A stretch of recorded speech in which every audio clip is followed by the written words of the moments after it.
Because she's not smart. She's not intelligent. Kamala, you're fired. Get out of here. Go. Get out of here. On this debate tonight, you're going to hear from the same old tired playbook. A bunch of lies, grievances, and name-calling. My people are so smart. And you know what else they say about my people? The polls. They say, I have the most loyal people. Did you ever see that? Where I could stand in the middle of Fifth Avenue and shoot somebody and I wouldn't lose any voters, okay? It's like incredible.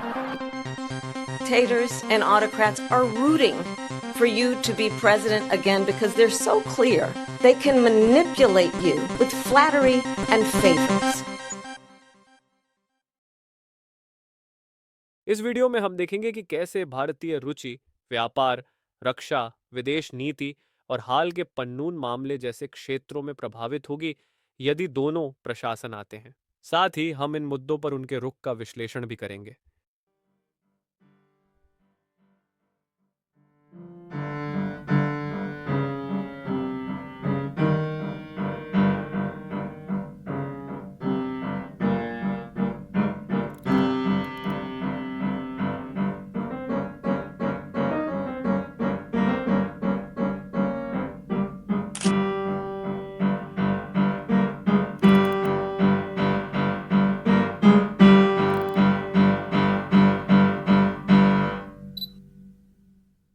आप जानते हैं, Trump ने हमेशा उन देशों के खिलाफ कठोर कदम उठाए हैं जो अमेरिका से अधिक शुल्क लेते हैं।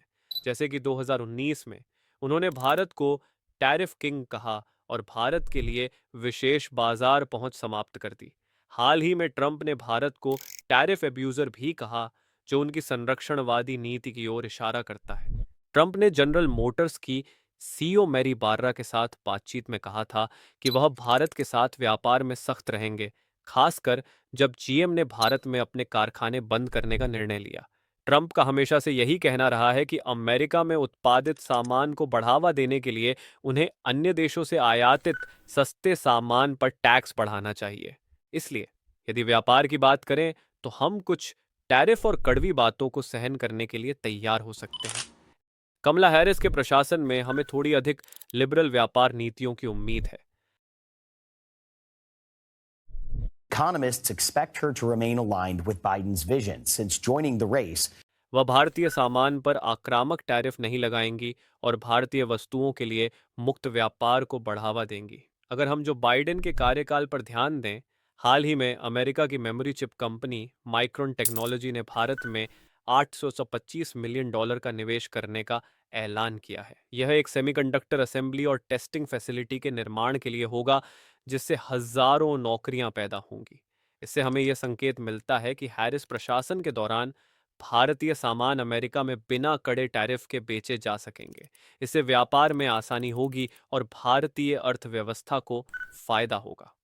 आज हम बात करेंगे अमेरिका के पूर्व राष्ट्रपति डोनाल्ड ट्रंप की विदेश नीति और उसके भारत के प्रति दृष्टिकोण के बारे में। ट्रंप की विदेश नीति समझना थोड़ी मुश्किल है, खासकर जब हम भारत की बात करते हैं। एक ओर उनकी कैबिनेट में विवेक रामास्वामी और तुलसी गब्बार्ड जैसे नाम हो सकते हैं। So I mean what I say when I share with you that I know that President Trump understands the grave responsibility that a president and commander-in-chief bears for every single one of our lives. Whether you're a soldier, you're an airman, a marine, sailor, or a coastie, he keeps us in his heart in the decision. And right now we need a commander-in-chief who will lead us to victory in this war. That's what we need in this country. जबकि दूसरी ओर उन्होंने एक press briefing में भारत के संदर्भ में अफगानिस्तान के बारे में क्या कहा, वो देखना जरूरी है। I get along very well with India and Prime Minister Modi, but he's constantly telling me he built a library in Afghanistan. Okay, a library. That's like, you know what that is? That's like 5 hours of what we spend. Smart, and we're supposed to say, oh, thank you for the library. I don't know who's using it in Afghanistan, but it's one of those things. यह प्रतीत होता है कि वह भारत से उम्मीद कर रहे थे कि वह अफगानिस्तान सरकार को सहायता देने के लिए कुछ कदम उठाए, शायद जमीनी स्तर पर भी। ट्रंप की भारत के प्रति विदेश नीति पर एक और महत्वपूर्ण प्रभाव है, वह है भारत की चीन के प्रति नीति। ट्रंप भारत को उन देशों में से एक मानते हैं जो उन्हें बीजिंग के खिलाफ मदद कर सकते हैं। उन्होंने क्वाड को फिर से जीवित करने का समर्थन किया, जो चीन के प्रभाव को काउंटर करने के लिए स्थापित किया गया था। उन्होंने कॉमकासा और लेमोआ जैसे समझौतों को भी अंतिम रूप दिया और हस्ताक्षर किए, जो कि बराक ओबामा के समय से चल रहे थे। हमें यह भी ध्यान में रखना चाहिए कि ट्रंप की अमेरिका फर्स्ट नीति लंबे समय से चली आ रही है और वह कुछ प्रवासन मुद्दों को उठा सकते हैं, लेकिन एक इंटरव्यू में उन्होंने कहा था कि वह वैध प्रवासन के प्रति नरम रुख रखते हैं। Speaking to the media, the Republican said that he wants to give automatic green cards to foreign students who graduate from American colleges. The ex-president said that if he is re-elected in November, he would implement this new policy on day. यह शायद एक राजनीतिक बयान हो सकता है जो उन्हें लिबर्टेरियन समर्थन प्राप्त करने में मदद करेगा। अंत में ट्रंप भारत के साथ जुड़ने के लिए बेहतर विकल्प हो सकते हैं, क्योंकि उनके पास एक बड़ी भारतीय प्रवासी समुदाय का समर्थन है। Great respect for Hindus. I have so many friends that are Hindu and they are great people, amazing entrepreneurs. A lot of people don't understand they are amazing entrepreneurs. हालांकि वह अमेरिका फर्स्ट नीति के तहत ही आगे बढ़ेंगे, जब तक कि भारत कुछ गलत नहीं करता। Be only America first. America first.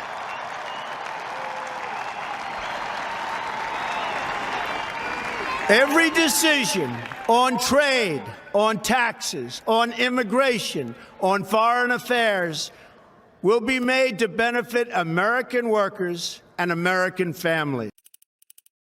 Kamala Harris की विदेश नीति युद्धों को नियंत्रित करने और स्थिरता को बढ़ावा देने पर केंद्रित होने की उम्मीद है। हालांकि ट्रंप से उन्हें अलग करने वाली एक महत्वपूर्ण बात यह है कि वह क्लाइमेट चेंज पर जोर देती हैं। विभिन्न इंटरव्यू में हैरिस ने क्लाइमेट चेंज को एक गंभीर वैश्विक मुद्दा बताया है। For years, our nation and many of us have discussed, have lamented, have talked about the threat of climate change. For years, we debated the potential impact that climate change could have on our communities, on our country, and our world.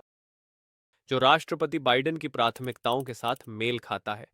Biden प्रशासन के तहत America ने Paris जलवायु समझौते में पुनः शामिल होने का निर्णय लिया, जो कि ट्रंप के समझौते से बाहर निकलने के बाद एक महत्वपूर्ण कदम है।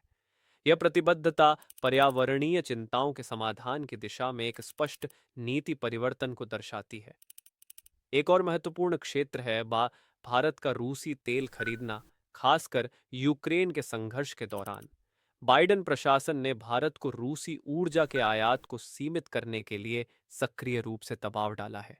यह कूटनीतिक जुड़ाव सहयोगी देशों का समर्थन करने और वैश्विक चुनौतियों का सामना करने की एक व्यापक रणनीति का हिस्सा है। Also think about where you want to stand when the history books are written in this moment in time, and support for the Russian leadership is support for an invasion that obviously is having a devastating impact. Harris का दृष्टिकोण इस प्रवृत्ति को जारी रखने की संभावना है, जो क्लाइमेट चेंज पहलों पर भारत के साथ सहयोग को बढ़ावा देते हुए उन्हें ऊर्जा स्रोतों पर पुनर्विचार करने के लिए प्रेरित करेगा।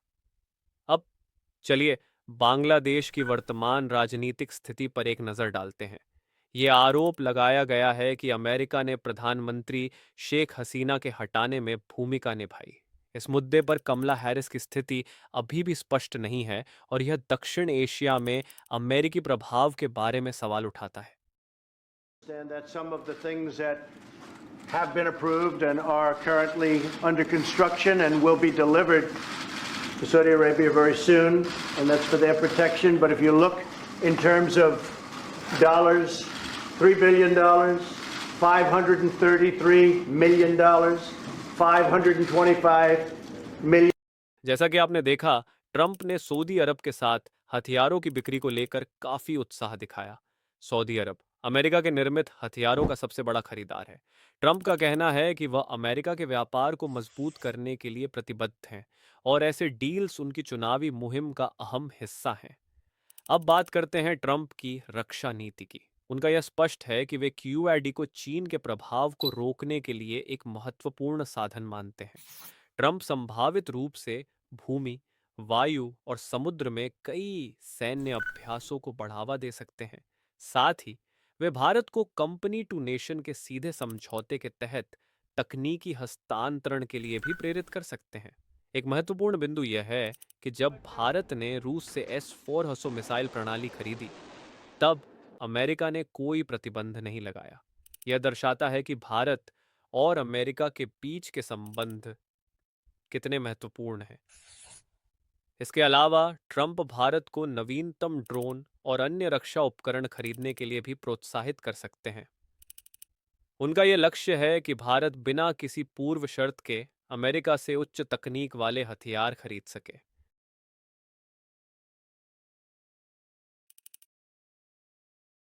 कमला हैरिस की रक्षा नीति काफी जटिल है। हाल ही में अमेरिका और भारत के बीच एक महत्वपूर्ण समझौता हुआ है। जनरल इलेक्ट्रिक और हिंदुस्तान एरोनॉटिक्स लिमिटेड मिलकर भारत के स्वदेशी हल्के लड़ाकू विमानों के लिए एडवांस्ड फाइटर जेट इंजन बनाएंगे। यह समझौता यह दर्शाता है कि अमेरिका केवल भारत को हथियार बेचना नहीं चाहता, बल्कि सैन्य तकनीक साझा करने के लिए भी तैयार है। यह एक बड़ा कदम है, क्योंकि इससे अमेरिका की जेट इंजन तकनीक का भारत में अधिकतर हस्तांतरण होगा। इससे भारत की रक्षा क्षमता में भी वृद्धि होगी। इसी तरह भारत की $3 बिलियन की खरीदारी के संदर्भ में बात करें तो MQ-9B प्रीडेटर ड्रोन की खरीद पर भी चर्चा हो रही है। कमला हैरिस ने भारत के साथ सैन्य अभ्यास को बढ़ावा देने की बात कही है। यह स्पष्ट है कि कमला हैरिस भारत को एक महत्वपूर्ण साझेदार के रूप में देखती हैं। लेकिन कुछ बातें हमारे लिए चौंकाने वाली रही हैं। बाइडेन प्रशासन ने ओकस डील की घोषणा की। Virginia class submarines to Australia with the potential to sell up to 2 more if needed, jump-starting their undersea capability a decade earlier than many predicted. जिसमें ऑस्ट्रेलिया को उच्च तकनीकी परमाणु पनडुब्बियों तक पहुंच मिली। यह समझौता भारत को पूरी तरह से इस लड़ाई से बाहर करता है जो चीन के खिलाफ सामूहिक प्रयासों में किया गया है। विशेषज्ञों का मानना है कि ओकस अमेरिका और यूके का चीन के खिलाफ प्रयास है। QAD, जो इस उद्देश्य के लिए बनाया गया था, अब जलवायु परिवर्तन और आर्टिफिशियल इंटेलिजेंस पर चर्चा कर रहा है।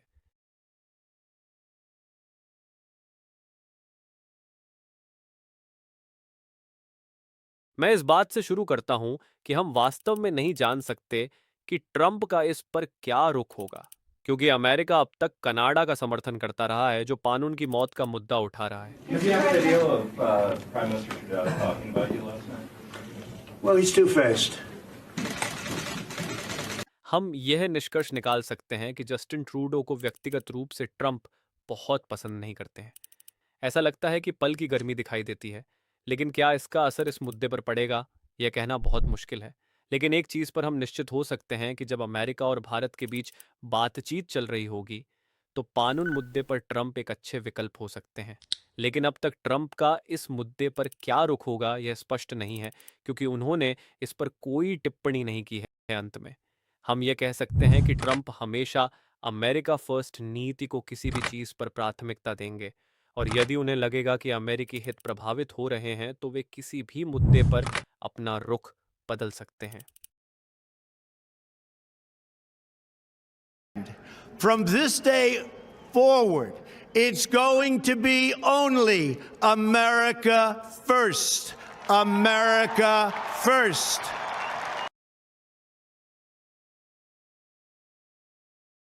हाल ही में गुरुपतवंत सिंह पन्नू की कथित हत्या ने काफी हलचल मचाई है।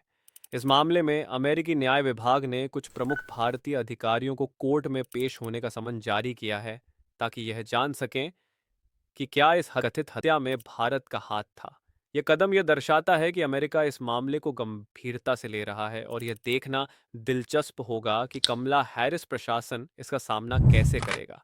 एक दिलचस्प बात यह है कि अमेरिकी सरकार ने कनाडा सरकार का समर्थन किया है और इस मामले में आवश्यक खुफिया जानकारी भी प्रदान की है। A number of us have raised this directly with the Indian government. New York times की रिपोर्ट के अनुसार यह दर्शाता है कि अमेरिका इस मामले में सक्रिय भूमिका निभा रहा है। इससे यह सवाल उठता है कि क्या कमला हैरिस प्रशासन भारत के साथ अपने संबंधों को प्रभावित किए बिना इस मुद्दे पर ध्यान देगा। हालांकि यह कहना मुश्किल है कि विवाद का अंत कैसे होगा, लेकिन यह स्पष्ट है कि यह मामला जल्दी खत्म नहीं होने वाला है। अगर कमला हैरिस सत्ता में आती हैं, तो उन्हें इस जटिल स्थिति का सामना करना होगा। वीडियो देखने के लिए धन्यवाद। अगर आपको यह वीडियो पसंद आया तो कृपया चैनल को सब्सक्राइब करें और वीडियो को लाइक करें। हम आपके विचारों को कमेंट में जानना चाहेंगे और साथ ही उन टॉपिक्स के बारे में भी बताएं जिन पर आप हिंदी में वीडियो देखना चाहते हैं। अगली वीडियो में मिलते हैं।